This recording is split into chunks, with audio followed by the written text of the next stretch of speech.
بلند آواز سے بولیے سبحان اللہ. ارے بولیے بلند آواز سے سبحان اللہ. ارے جب اللہ کا نام لیا جائے دیوانوں کی طرح لے، ایسا لے کہ لوگ تمہیں دیوانہ سمجھیں. آؤ ذرا اللہ کا نام پکارو، سبحان اللہ، الحمدللہ، اللہ اکبر.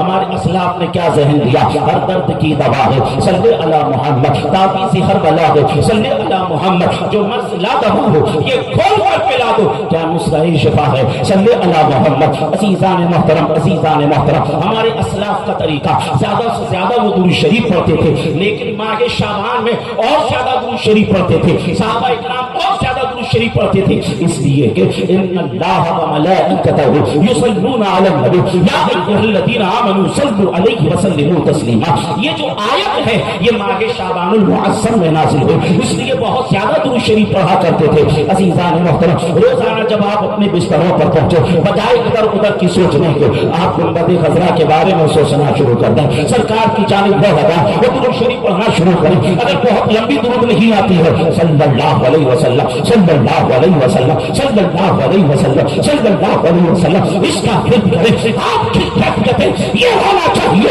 میں سو جاؤں یا مصطفیٰ کہتے کہتے، میں سو جاؤں یا مصطفیٰ کہتے کہتے، کھولے آنکھ صلی اللہ کہتے کہتے. عزیزان محترم، تو درود شریف زیادہ سے زیادہ پڑھیں. اب آپ سے ایک بات اور پوچھنا چاہتا ہوں، میں جو بول رہا ہوں وہ آپ کے سمجھ میں آ رہا؟ مائک اور ایکو کی سیٹنگ کی وجہ سے ایسا تو نہیں کہ کچھ سمجھ ہی نہیں آ رہا؟ آ رہا سمجھ میں؟ آ رہا ہے تو جی لگا کر کہہ دو سبحان اللہ. اب آئیے ہمارا جو موضوع ہے اس موضوع پر ہم اور آپ جشن قرآن میں حاضر ہیں. جشن قرآن، جشن قرآن. اب آج مجھے آپ کے سامنے کیا بیان کرنا ہے؟ جشن قرآن کی اہمیت، درس گاہ قرآن کی اہمیت، مدرسۃ القرآن کی اہمیت، تالیہ قرآن کی اہمیت، حافظ قرآن کی اہمیت، طالب قرآن کی اہمیت، قاری قرآن کی اہمیت، عالم قرآن کی اہمیت اور عامل قرآن کی اہمیت. اور انشاءاللہ تعالی اشاروں میں بات آپ تک پہنچاؤں گا تاکہ یہ سارا موضوع جو ہے میں اس مختصر سے وقت میں سمجھ سکوں. سب سے پہلے ہم دیکھیں جشن قرآن. ان بچوں کا قرآن مکمل ہوا تو اس جشن قرآن کا اہتمام ہوا. یہ وجہ تو یہی ہے. اور اس کے علاوہ یہاں پر یہ شامیانہ، یہ ٹینٹ، یہ مائک، یہ تمام چیزوں کا اور کوئی مقصد نہیں، صرف جشن قرآن مقصد ہے. ہم اپنے طور سے جشن منا رہے ہیں، اللہ تعالیٰ نے اپنی قدرت کے مطابق جشن قرآن کا اہتمام کیا. کیسا اہتمام کیا؟ غور سے سنیں. انا انزلناہ فی لیلۃ القدر وما ادراک ما لیلۃ القدر لیلۃ القدر خیر من الف شہر. یہ جو شب قدر ہے جس میں قرآن نازل ہوا یہ 1000 مہینوں سے بہتر ہے. یہ شب 1000 مہینوں سے بہتر. اور شب قدر کب ہوتی ہے؟ رمضان میں. رمضان میں ہوتی ہے. زیادہ تر روایتوں کے مطابق 27ویں شب، 27ویں شب کو قرآن نازل ہوا. اس کے 3 دن کے بعد پوری دنیا جشن عید الفطر مناتی ہے. عید الفطر کا جشن مناتی ہے پوری دنیا. یہاں علماء بیان کرتے ہیں کہ یہ جو عید الفطر ہے دراصل قرآن کی تکمیل کی وجہ سے پوری دنیا جشن عید الفطر کا اہتمام کرتی ہے.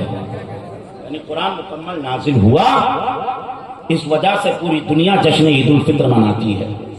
اب آپ کہیں گے جشن عید الفطر پہ تو آپ نے کہہ دیا، لیکن عید الاضحیٰ بھی منائی جاتی ہے. عید الاضحیٰ کا کیا؟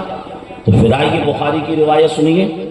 الیوم اکملت لکم دینکم، یہ قرآن میں آیت نازل ہوئی، اس کے چند روز کے بعد اللہ کے نبی صلی اللہ علیہ وسلم کا وصال ہوا، اور اس آیت کے بعد احکام والی کوئی آیت نازل نہیں ہوئی، یعنی سارے کے سارے احکامات جو قرآن میں تھے وہ اس آیت سے پہلے مکمل ہو گئے۔ اس لیے اللہ نے فرمایا الیوم اکملت لکم دینکم، یہ آیت کب نازل ہوئی معلوم ہے؟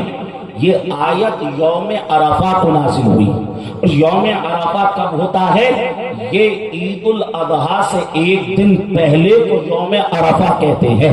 عزیزان محترم، قرآن عظیم والفرقان حمید میں جب احکامات کی تکمیل ہوئی، اگلے دن پوری دنیا عید الاضحیٰ کا جشن مناتی ہے۔ پتا کیا چلا؟ معلوم کیا ہوا؟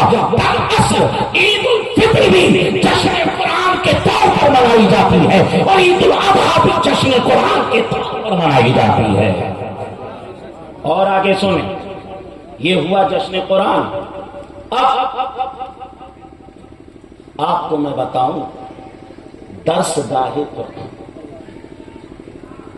جس جگہ پر قرآن سیکھا سکھایا جائے اس کی اہمیت کیا ہے؟ آئیے مسلم شریف کی روایت سنیے، آقا نے فرمایا عن ابی ہریرہ رضی اللہ تعالی عنہ قال قال رسول اللہ صلی اللہ علیہ وسلم من سلک طریقا یلتمس فیہ علما سهل اللہ له طریقا الی الجنہ وما اجتمع قوم فی بیت من بیوت اللہ ویتلون کتاب اللہ ویتدارسونہ بینہم الا نزلت علیہم السکینہ وغشیتہم الرحمہ وحفتہم الملائکہ وذکرہم اللہ فی من عنده رواه مسلم فی صحیحہ پورا مجمع لب کھولے حدیث کے نام پر جھوم کے بولے سبحان اللہ۔ اس حدیث میں سرکار نے فرمایا، حدیث لمبی ہے لیکن جو میں بتانا چاہتا ہوں وہ سنیے۔ سرکار نے فرمایا لوگ کسی جگہ پر اکٹھے ہو جائیں یا کسی مسجد میں جمع ہو جائیں اور قرآن سیکھنے سکھانے لگ جائیں تو اللہ فرشتوں سے فرماتا ہے جو لوگ قرآن سیکھ رہے ہیں سکھا رہے ہیں ان پر رحمت و انوار کی بارشیں برساؤ، ان کو اپنے نورانی پروں سے ڈھانپ لو، ان کے دلوں پہ سکینہ نازل کرو، اور اللہ تعالیٰ ان سب کا ذکر فرشتوں کی مجلس میں فرماتا ہے۔ کن کا؟ جو قرآن سیکھ رہے ہوتے ہیں اور قرآن سکھا رہے ہوتے ہیں۔ عزیزان محترم، جس جگہ پر قرآن سیکھا سکھایا جاتا ہے وہاں کیا ہوتا ہے؟ رحمت و انوار کا نزول ہوتا ہے، برکتوں کا نزول ہوتا ہے۔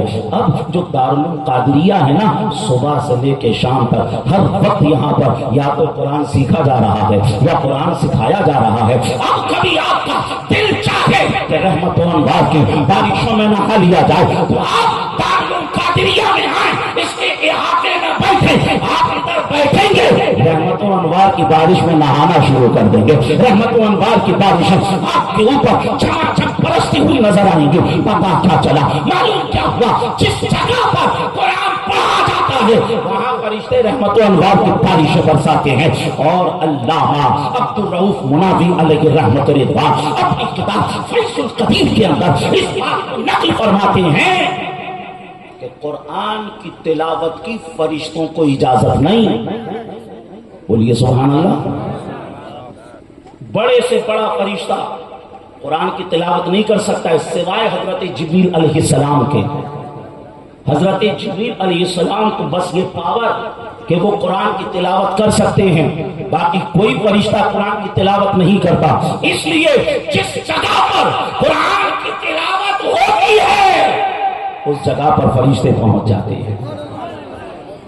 اب اگر آپ کسی بڑے عالم دین کو بھی اپنے گھر بلانا چاہیں نا تو اتنا آسان نہیں ہے، بہت مشکل بہت مشکل بہت مشکل، مگر سرکار نے کتنا آسان نظام دے دیا فرشتوں کو گھر میں لانے کا۔ آپ گھر میں اگر بہت زیادہ قرآن نہیں جانتے ہیں بسم اللہ کی تلاوت کیجئے، آپ ادھر بسم اللہ پڑھیں گے آپ کے گھر فرشتے آ جائیں گے۔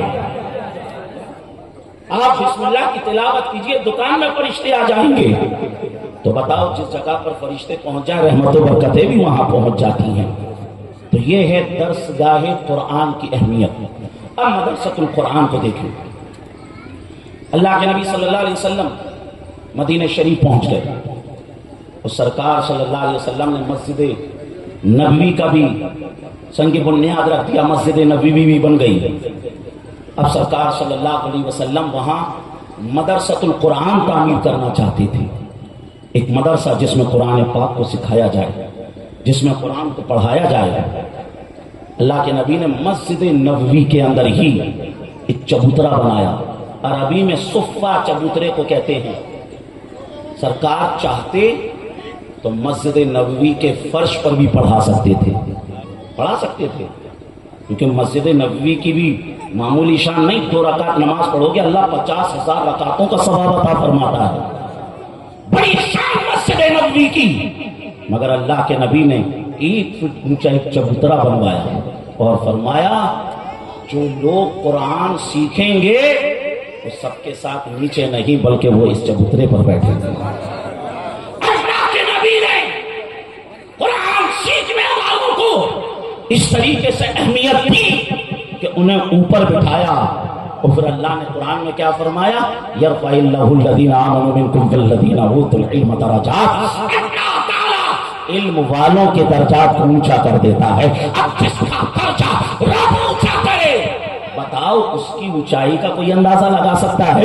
یہ علماء کرام اس اسٹیج پر جو بیٹھے ہیں، یہ علماء کرام یہ اونچے جو بیٹھے ہیں، جس وجہ سے بیٹھے ہیں صرف اور صرف قرآن عظیم کی وجہ سے بیٹھے ہیں۔ ان کے سینوں میں قرآن کا علم ہے، قرآن کی آیتیں ہیں، قرآن کی سورتیں ہیں، اس لیے عوام کے ساتھ نہیں بلکہ ان کو اونچائی پر بٹھایا جاتا ہے۔ تو یہاں سے مدرسۃ القرآن کی اہمیت سمجھ میں آئی۔ اب آئیے میں آپ کو طالب قرآن کی اہمیت بتاؤں کہ طالب قرآن کی شان کیا ہوتی ہے۔ جو قرآن کریم کو حفظ کرتا ہے، جو قرآن کریم کے علوم کو سیکھتا ہے، اس کی شان کیا ہوتی ہے۔ تمام مفسرین نے اس بات کو اپنی کتابوں میں لکھا۔ ایک صحابی جن کا نام حضرت عبداللہ ابن ام مکتوم رضی اللہ تعالیٰ عنہ، یہ نابینا صحابی تھے، سرکار کی بارگاہ میں آئے اور سرکار سے کوئی بات دریافت کرنے لگے، سرکار سے کوئی بات معلوم کرنے لگے۔ اب چونکہ نابینا تھے، ان کو دکھ نہیں رہا تھا کہ سرکار کس کام میں بیزی ہیں۔ اللہ کے نبی قریش کے بڑے لیڈرز کے ساتھ میٹنگ فرما رہے تھے،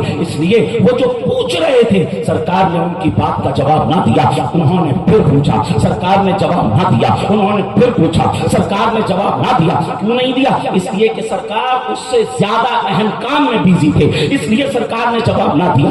3 مرتبہ انہوں نے پوچھا، سرکار نے جواب نہ دیا۔ جب سرکار نے جواب نہ دیا تو اللہ تبارک و تعالیٰ نے قرآن میں آیت نازل فرما دی۔ اللہ فرما رہا ہے عبس وتولی ان جاءہ الاعمی وما یدریک لعلہ یزکیٰ او یذکر فتنفعہ الذکریٰ۔ قرآن عظیم الفرقان حمید کی یہ وہ آیتیں ہیں جن کا ترجمہ کرنے میں بھی ڈر لگتا ہے۔ اللہ کے نبی صلی اللہ علیہ وسلم نے ان آیتوں میں فرمایا اے حبیب تمہیں قریش کے ان لیڈروں کو چھوڑ کر، قریش کے ان چودھریوں کو چھوڑ کر آپ کو اس طالب قرآن کی بات کو سننا تھا، آپ کو اس طالب قرآن کی بات کا جواب دینا تھا۔ پتہ کیا چلا، معلوم کیا ہوا؟ اللہ تعالیٰ طالب قرآن سے ایسی محبت کرتا ہے، ایسی محبت کرتا ہے، ایسی محبت کرتا ہے کہ طالب قرآن کی وجہ سے اللہ قرآن میں آیتیں نازل فرما دیتا ہے۔ تو طالب قرآن کی اہمیت سمجھ میں آئی۔ اب سرکار طالب قرآن سے کتنی محبت کرتے ہیں اس کو بھی ملاحظہ کریں۔ یہ بچے جب مدرسے آئے ہوں گے نا، ان کے ماں باپ نے ایک جملہ ضرور کہا ہوگا، بیٹا مدرسہ جا رہے ہو نا، خوب محنت سے پڑھنا، بیٹا اتنا محنت سے پڑھنا کہ ماں باپ کا نام روشن کر دینا، گھر والوں کا نام روشن کر دینا، علاقے کا نام روشن کر دینا، خوب محنت سے پڑھنا۔ ہر ایک ماں باپ اپنے بچے کو مدرسہ بھیجنے سے پہلے اس طریقے کی نصیحتیں کرتے ہیں۔ اب آؤ 700 سال پیچھے میں آپ کو لے چلوں، حضرت سعد الدین تفتزانی علیہ رحمہ کا زمانہ۔ آپ کے والدین نے بھی امام اسد الدین کے مدرسے میں آپ کو بھیجا اور کہا بیٹا خوب محنت سے پڑھنا، خوب دل لگا کر پڑھنا، خوب بڑے عالم بننا، خوب اچھے حافظ قاری بننا۔ آ گئے سعد الدین تفتزانی مدرسے میں، لیکن جب پڑھا تو پتہ چلا پڑھنے کے لیے صرف ماں باپ کی خواہشیں کافی نہیں، پڑھنے کے لیے ذہن بھی ہونا چاہیے، پڑھنے کے لیے دماغ بھی ہونا چاہیے۔ سعد الدین تفتزانی خوب محنت کرتے، خوب محنت کرتے، نہ تو کچھ یاد ہوتا نہ کچھ سمجھ آتا، سارے استادوں نے ہاتھ جوڑ لیے، کہا کہ بھائی ہم سعد الدین کو نہیں سمجھا سکتے، ہمارے بس کی بات نہیں،